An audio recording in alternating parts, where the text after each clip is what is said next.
So dear student, अब हम देखेंगे मानव उत्सर्जन तंत्र। क्या होता है मानव उत्सर्जन तंत्र? सो गैस, जो हमारे शरीर में हमने खाने के रूप में जो खाना लिया है, भोज्य पदार्थों को लिया है, उसमें गैस कुछ चीज़ें ऐसी भी चली जाती हैं हमारे शरीर में जो कि हमारे शरीर के लिए अनुपयोगी ही नहीं बल्कि बहुत ज़्यादा हानिकारक होती हैं। ये गैस सब जैव प्रक्रम में होता है। सभी सजीवों में कुछ कुछ पदार्थ हानिकारक पाए जाते हैं जिनको बाहर निकालना बहुत ही ज़रूरत होता है। तो गैस, जो छोटे छोटे जीव होते हैं जिनकी एक कोशिकीय जीव होते हैं, जिनमें एक कोशिका पाई जाती है, तो वो तो ये गंदगी को आसानी से निकाल देते हैं सतह में ला करके। लेकिन हम जैसे मानव जैसे बहुकोशिकीय जीवों में क्या होता है गैस, इतनी सारी कोशिकाएं होती हैं जिसके कारण उसके लिए एक तंत्र की ज़रूरत होती है, एक सीक्वेंस की ज़रूरत होती है। उसके सहारे वो गंदगी को वापस ला सकता है, वापस निकाल सकता है। जैसे मानव के लिए पाचन के लिए पाचन तंत्र की ज़रूरत थी। आगे भोजन मुंह से जाता है, फिर अग्नाशय अमाशय से होते हुए छोटी आंत बड़ी आंत, एक तंत्र की ज़रूरत थी गैस। इसी प्रकार परिवहन तंत्र की ज़रूरत पड़ी मानव को। और इसी प्रकार गैस हम देखेंगे कि मानव के लिए उत्सर्जन तंत्र की भी ज़रूरत पड़ती है। क्यों पड़ती है? क्योंकि मानव कोश बहुत सारी कोशिकाओं से मिलकर के हमारा शरीर बना होता है और सबके लिए गैस इतनी अच्छी व्यवस्था बनाने के लिए सब अच्छे से काम करें, इसके लिए तंत्र की ज़रूरत पड़ती है। मानव उत्सर्जन तंत्र की ज़रूरत पड़ती है। उत्सर्जन तंत्र में क्या क्या होता है हमें देखते हैं। सो गैस, उत्सर्जन तंत्र में क्या होता है, 2 किडनी होती हैं जिसको हम वृक्क बोलते हैं। हिंदी में क्या बोलते हैं गैस? वृक्क। ये हैं गैस किडनी। क्या है ये? किडनी बनी हुई है। तो 2 किडनी होती हैं।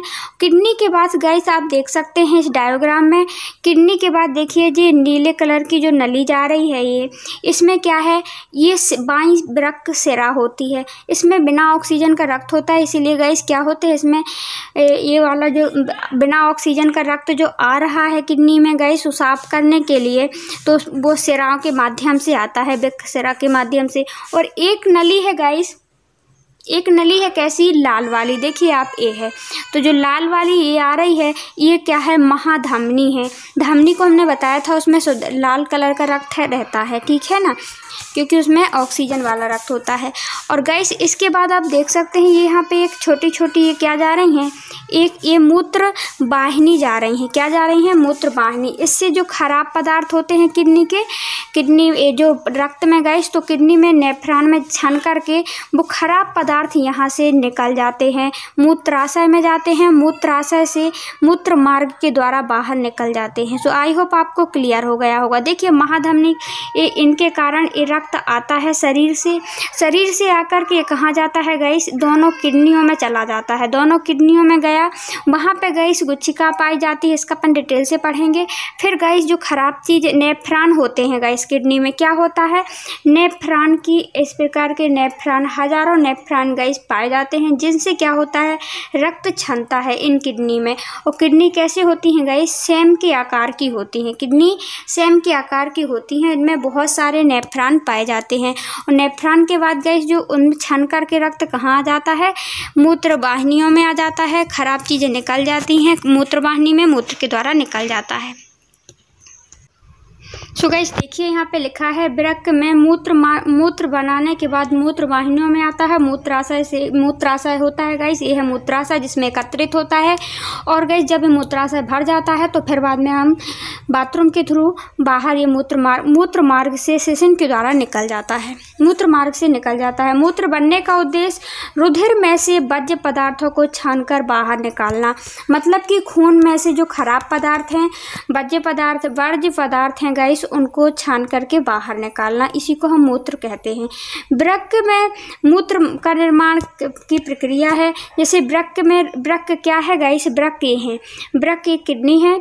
तो वृक्क की संरचनात्मक तथा कार्यात्मक इकाई होती है, वृक्क को कहते हैं, इसको हम वृक्काणु कहते हैं। क्या कहते हैं? वृक्काणु। वृक्काणु किसे कहते हैं? मतलब जो नेफ्रॉन पाए जाते हैं वृक्क में, जो संरचनात्मक और कार्यात्मक इकाई होती है, इससे ही क्या होता है? मूत्र का निर्माण होता है और रक्त को छाना जाता है। देखिए क्या है, आगे अपन देखते हैं वृक्काणु के भाग कौन कौन से हैं। एक होता है वृक्काणु, जो नेफ्रॉन पाए जाते हैं गैस, उनमें बताया गया है। नेफ्रॉन के भाग कौन कौन से होते हैं? तो देखिए गैस, नेफ्रॉन के जो भाग होते हैं उनमें एक कोशिका गुच्छ होती है। क्या होती है गैस? कोशिका गुच्छ होती है, जो कि पतली भित्ति वाला रुधिर कोशिकाओं का गुच्छ अपशिष्ट पदार्थों को छानता है। और बोमन संपुट होता है और नलिकादार भाग होते हैं, संग्राहक वाहिनियाँ होती है, इसके बारे में अपन पढ़ते हैं। सो गाइस देखिए आप, ये है क्या है, यहाँ पे कोशिका गुच्छ कहाँ है और मूत्रविसर्जन की प्रक्रिया कैसे होती है कोशिका गुच्छ में हम देखते हैं। देखिए इस प्रकार के नेफ्रॉन पाए जाते हैं इस किडनी में पाए जाते हैं। किसमें गाइस? जो ये किडनी सेम के आकार की होती है, इसमें बहुत सारे क्या पाए जाते हैं, एक प्रकार के नेफ्रॉन पाए जाते हैं और प्रत्येक नेफ्रॉन में गाइस शुद्धिकरण की प्रक्रिया होती है। नेफ्रॉन के आकार देखिए ऐसा होता है, ये बना हुआ है नेफ्रॉन का आकार। तो गाइस इसके अंदर जो गोलाकार का नेफ्रॉन है, इसके अंदर क्या पाया जाता है, कोशिकाओं का गुच्छ पाया जाता है। वृक्क धमनी में वृक्काणु में प्रवेश करते हैं। जैसे ही जो वृक्क धमनी हमने बताई थी, ये वाली लाल कलर की गाइस देखिए ऊपर से, तो ये लाल कलर की धमनी कहाँ पे प्रवेश करती है, वृक्काणु में प्रवेश करती है। देखिए ये जा रहा है रक्त, इनके माध्यम से देखिए ये वाला ऊपर से रक्त कहाँ आ रहा है, इनमें आ रहा है, ये कहाँ पे, नेफ्रॉन में आ रहा है, मतलब कि ये वृक्काणु में आ रहा है, वृक्क में आ रहा है। तो इसमें रक्त आकर के क्या प्रक्रिया होती है गाइस, इसमें बहुत सारे रक्त में क्या क्या आ जाता, कौन कौन पदार्थ आते हैं अपन ये देखते हैं। तो इसमें जल आ जाता है, लवण आता है, ग्लूकोज, अमीनो अम्ल, नाइट्रोजनी युक्त अपशिष्ट पदार्थ, मतलब अच्छे पदार्थ भी और खराब पदार्थ भी रक्त में बह करके कहाँ आते हैं, वृक्काणु में आते हैं। क्यों आते हैं? क्योंकि खराब पदार्थ फिर इससे निकल जाते हैं और अच्छे पदार्थ को शरीर वापस ले लेता है। तो गाइस इसमें देखिए नाइट्रोजन युक्त अमीनो, अब आप बोलेंगे ग्लूकोज जरूरी है, अमीनो अम्ल जरूरी है, तो ये क्यों आते हैं और ये क्यों आते हैं यहाँ पे वृक्काणु में? तो गाइस इसे अलग, जिससे कि हम ये छान सकें, इनको अलग कर सकें। नाइट्रोजनी युक्त अपशिष्ट पदार्थ भी आ जाते हैं कोशिका गुच्छ से छानकर, यह कहाँ पे चले जाते हैं, बोमन संपुट में पहुँच जाते हैं। तो गाइस देखिए ये वाली ये कोशिका गुच्छ था, इससे निकल के कहाँ चले जाते हैं, फिर जैसे ही छन जाता है तो ये है गाइस बोमन संपुट में आ जाते हैं, ये वाली आकृति में। देखिए जैसे ही क्या हुआ, इस वाले कोशिका गुच्छ है, कोशिका गुच्छ से लवण अम्ल आते हैं और यहाँ आते हैं, कहाँ पे, यहाँ पे विसरण करते हैं और यहाँ से यहाँ चले जाते हैं। ये है गाइस बोमन संपुट। सो गाइस आप देख सकते हैं ये क्या था, बोमन संपुट था, यहाँ बोमन संपुट नहीं, कोशिका गुच्छ था। कहाँ की प्रक्रिया बता रहा है हम, किडनी के अंदर की होने वाली प्रक्रिया, दोनों किडनियों में होने वाली प्रक्रिया जो सेम के आकार की होती हैं गाइस, एक प्रकार से सेम के बीज के आकार की होती है ये किडनी, दोनों किडनी में ये प्रक्रिया हो रही है। यहाँ पे नेफ्रॉन पाए जाते हैं गाइस बहुत सारे, और नेफ्रॉन इस प्रकार इस आकृति के गाइस पाए जाते हैं, नेफ्रॉन बहुत सारे नेफ्रॉन पाए जाते हैं। इनमें ही हर नेफ्रॉन में कौन सी प्रक्रिया होती है गाइस, इन्हीं नेफ्रॉन की बात कर रहे हैं हम, इन्हीं नेफ्रॉन में गाइस पाए जाते हैं। कहाँ पे आप देख सकते हैं इस वाले डायोग्राम में, यहाँ पे। तो यहाँ पे क्या क्या आ गया गाइस, नाइट्रोजन युक्त पदार्थ आ गए, लवण आ गया, अमीनो अम्ल आ गया, ग्लूकोज आ गया, अच्छे बुरे सब पदार्थ रक्त के साथ आ जाते हैं।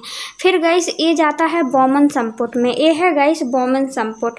बोमन संपुट में चला जाता है जहाँ पे क्या होता है, अपशिष्ट पदार्थ बोमन संपुट में चले जाते हैं और यहाँ से वृक्काणु के वर्णात्मक पुनः अवशोषण होता है। क्या होता है यहाँ पे जो अच्छे अच्छे पदार्थ है गाइस, इसमें भी कुछ क्या होता है, अवशोषण का कार्य होता है। क्या होता है, अवशोषण का कार्य। इनको अपनी ओर, जो अच्छे पदार्थ हैं उनको खींच लिया जाता है और जो खराब पदार्थ हैं गाइस उनको जाने दिया जाता है कि आप जाते रहिए। फिर गाइस जाते हैं अपन कहाँ पे, फिर बाद में बोमन संपुट के बाद अवशोषण हो जाता है अमीनो अम्ल, ग्लूकोज, लवण पदार्थों का कुछ और कुछ पदार्थ वैसे खराब वाले पदार्थ बाहर निकलते जाते हैं। और फिर आता है नलिकादार स्त्रावण और यूरिया निकाल लिया जाता है, जिसमें यूरिया को बहाव हो जाता है गाइस। अतिरिक्त जल लवण उत्सर्जी वृक्काणु क्या कर जाते हैं, अंतिम सिरे में चले जाते हैं, मूत्र वाहिनियों के द्वारा मूत्र मार्ग से निकल जाता है। फिर गाइस यहाँ देखते हैं हम ये वाली प्रक्रिया में फिर होती है क्या, यहाँ पे ये ऐसे आ जाता है, कैसे, लूपदार हेनरी बन जाता है। यहाँ से कुछ अवशोषण कुछ पदार्थों का हो जाता है, कुछ पदार्थों का भी नहीं होता है, तो यहाँ से लूपदार हेनरी बन जाता है ऐसे, जिसको हम देखिए यहाँ पे। और फिर बाद में गाइस फिर से यहाँ से ऐसे ही आ जाते हैं यहाँ पे, फिर कुछ पदार्थों को यहाँ पे अवशोषण कर लिया जाता है, स्त्रावण कर दिया जाता है जो खराब पदार्थ होते हैं, और यहाँ से गाइस ऐसे ये फिर से निकलना शुरू हो जाते हैं। और जो खराब पदार्थ होते हैं कुछ अच्छे पदार्थों का सोख लेता है हमारा शरीर इस वाली नलिकाओं में जो धमनियाँ सिरा हैं गाइस, और जो खराब पदार्थ हैं गाइस उनको भेज दिया जाता है आगे भेज करके कहाँ भेजा जाता है गाइस, इसमें गाइस यहाँ पे भी वो होता है थोड़ी बहुत। और इसके बाद ये मूत्र मार्ग की सहायता से गाइस ये हमारी किडनी से बाहर निकल के मूत्र नलिका में पहुँच जाते हैं, मूत्र वाहिनी में पहुँच जाते हैं। मूत्र वाहिनियों में पहुँच करके गाइस अब अतिरिक्त जल भी चला जाता है इनके साथ में, जो एक्स्ट्रा जल होता है गाइस, तो उनके साथ हमारी जो खराब चीज़ें थे उनके साथ में बह कर के जल के साथ में बहकर के वो खराब चीज़ें चली जाती हैं। और जो खून में अच्छी चीज़ें थी गाइस, जो लाल चीज़ें थी, तो देखिए वो उसने अपनी नेफ्रॉन में सोख लेता है। आई होप आपको क्लियर हो गया होगा। तो आपको इस डायग्राम में हमने बताने की कोशिश की है। देखिए पहले नंबर कोशिका गुच्छा आ रहा था, वहाँ पे लवणामण थे और लवण थे, और जो क्या था जैसे ग्लूकोज हमें चाहिए है, अमीनो अम्ल चाहिए है, तो ये सब सोख लेता है हमारी यहाँ पे नहीं सोखता गाइस, यहाँ से सोखना शुरू कर देता है, यहाँ पे पूरे में सोखता है। फिर बाद में यहाँ पे जैसे ही आता है तो वहाँ पे भी गाइस वर्णात्मक पुनः अवशोषण कार्य शुरू हो जाता है इस नली में। इसमें उपयोगी पदार्थ जैसे ग्लूकोज, अमीनो अम्ल, लवण का क्या कर लेते हैं, पुनः फिर से क्या करते हैं, अवशोषण करते हैं और सोखते हैं। और जो खराब पदार्थ होते हैं जैसे यूरिया वगैरह हैं, अतिरिक्त जल है, तो यहाँ इसके माध्यम से गाइस इसमें निकाल दिया जाता है इनको बाहर। मूत्र देखिए ये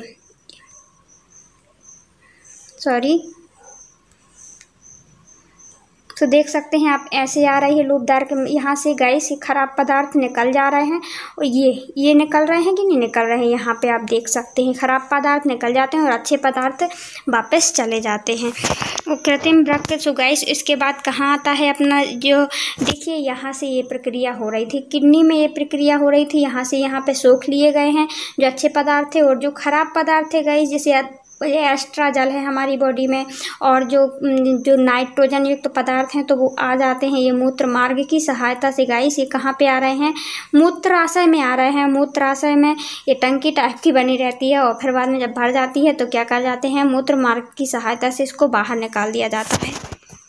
तो आई होप आपको समझ में आया होगा। देखा हमने पहले नंबर क्या देखा गाइस, देखिए 1 मिनट, क्या देखा हमने पहले नंबर कोशिका गुच्छ देखा। दूसरा गाइस कोशिका गुच्छ कहाँ है, ए है। फिर गाइस हमने वर्णात्मक या पुनः अवशोषण कहाँ पे किया जाता है, देखिए ये देखा हमने। अवशोषण नलिका स्त्रावण कर रही थी गाइस, तो यहाँ से नलिका स्त्रावण हो रही है और यहाँ पे कुछ पदार्थों को सोख लिया गया है। और फिर इसके बाद क्या हो जाता है, मूत्र का निर्माण हो जाता है, खराब पदार्थ बह जाते हैं, ये बह रहे हैं गाइस इसकी सहायता से, और यहाँ पे इकट्ठे हो रहे हैं।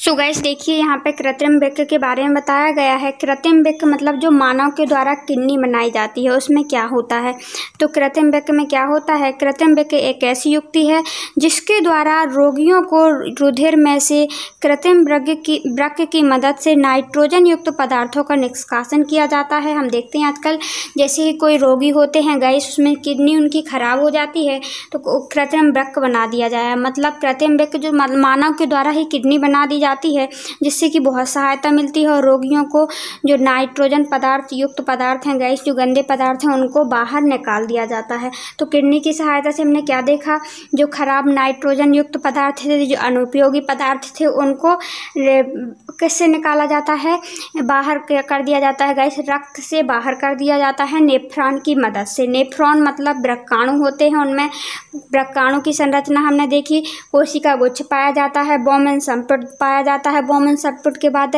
हमने क्या देखा गाइस, लूप हेनरी मतलब लूपदार क्या पाई जाती है गाइस, आप देख सकते हैं हेनले लूप पाया जाता है गाइस, ये है हेनले लूप, जिसमें कि अवशोषण का काम होता है और खराब पदार्थों को आगे भेज दिया जाता है। और तो नलिका स्त्रावण देखा, खराब पदार्थ निकल जाते हैं उससे, और प्रायः एक वयस्क में प्रतिदिन गाइस हम देखते हैं, एक आप नोट्स कर लीजिए कि प्राय एक वयस्क जो एक इंसान होता है उसमें कितनी वयस्क में प्रतिदिन गाइस 180 लीटर आता है। 180 लीटर रक्त शुद्ध होने के लिए आता है। कहाँ पे होता है गाइस? एक वयस्क में प्रतिदिन मतलब कि किडनी में आता है। आप बोलेंगे इतना सारा रक्त यदि आता है गाइस तो अपने लिए तो मानव शरीर के लिए तो 5-6 लीटर रक्त मतलब आता होता है।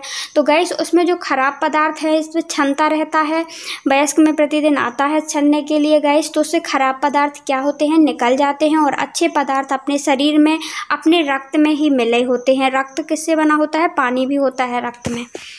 तो इतना शुद्ध होने के लिए आता है जिससे कि शुद्ध होके जाता रहता है, कुछ बाहर निकलता रहता है, ऐसा होता है। सो गाइस आरंभिक निस्पंदन वृक्क में होता है। उत्सर्जित मूत्र को आयतन में 1.5 लीटर शेष वृक्काणु नलिकाएं अवशोषित कर लेती हैं। क्या होता है? वृक्काणु नलिकाएं अवशोषित कर लेती हैं बाकी सब रक्त गाइस जो अच्छा होता है, और बाकी गाइस 1.5 लीटर गाइस मूत्र के रूप में इंसान क्या बाहर निकाल देता है जो अतिरिक्त होता है। इसीलिए गाइस बोला जाता है कि पानी हमें अधिक पीना चाहिए। क्यों पीना चाहिए गाइस? जिससे कि हमारी सारी गंदगी है जो हमारे अंदर हमारे शरीर में वो बाहर मूत्र के रूप में निकल जाए।